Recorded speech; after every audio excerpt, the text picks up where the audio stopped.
And hello, everyone. Hello. This is Daniel with the Legacy of Daniel show. And in today's mini series, the podcast within the larger podcast, Manifest Destiny, we are talking about remaining steadfast in your light, in your walk, in your journey to manifest destiny as the true bearer of all the light that you can possess to fulfill your identity in this world and fulfill a vocation and hopefully become enlightened by it through the passage of time that will deliver not just yourself, but hopefully all those around you into a edifying prosperity that delivers and manifests joy, hope, love, comfort, and peace onto the entire environment that you are existing in. So today we'll talk about that. A little bit of a mouthful, but it's very important that we, like we've been talking about, cultivate that identity, nurture it, and you have to remain steadfast in that identity and be a bearer of your identity, be a bearer of the light, the righteous light that will manifest your identity, your destiny, through your walk, through your steadfastness, your contention for your identity, which is which is yours. It is your treasure. It is your intellectual property. It is literally your soul, and you must not allow anyone to take it, damage it, to try to steal it or manipulate it in any way, but keep it, dress it, and then use it, nurture it, build a foundation off of it, and you continue to grow up into uh, whatever it is that you are led to do, skills, knowledge,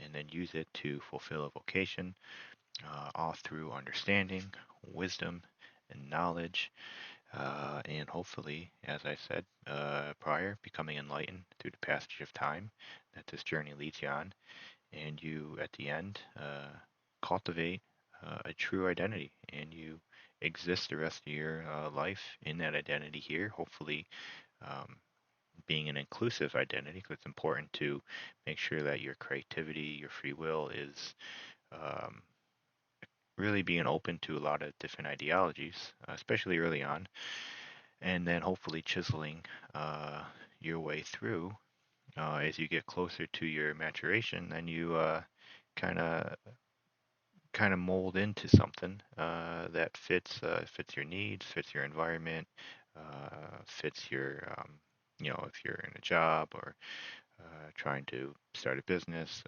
develop a skill, you mature into that and then use it for the rest of your life to be your foundation and hopefully be a strong leader in society, a competent, strong leader in society, in the home, wherever it is that you may reside. Maybe you use it to continue pursuing more knowledge, more of your identity, more of whatever you might need to fulfill whatever you may need to be fulfilled to manifest this destiny. And so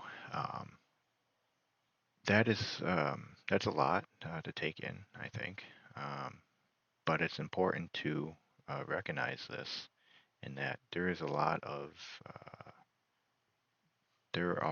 out there that is attempting to keep you from cultivating this identity, this soul of yours, and you need to allow it to prosper, to flourish, so that the um,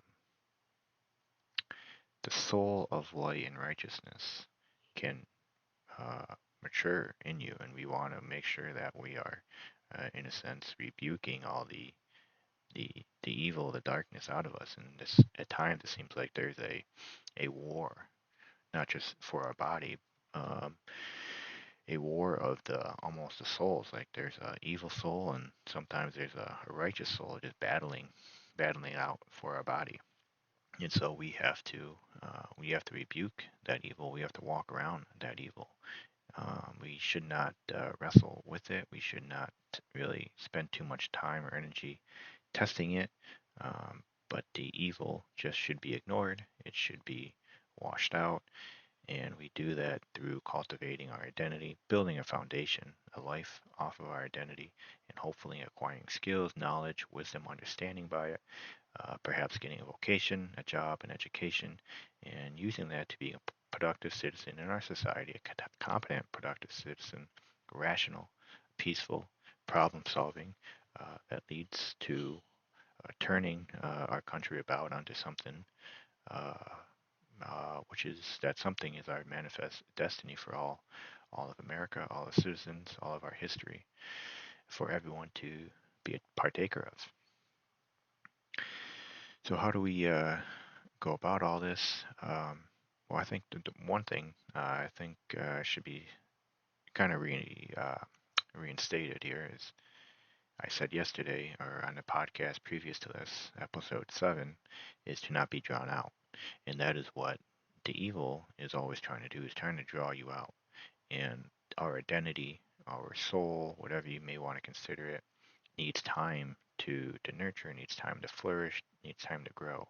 And as that time passes, hopefully we come to seek wisdom at the same time and understanding of the things we see in the world, and we make observations off the things we see. Hopefully we're gaining skills, wisdom, and knowledge.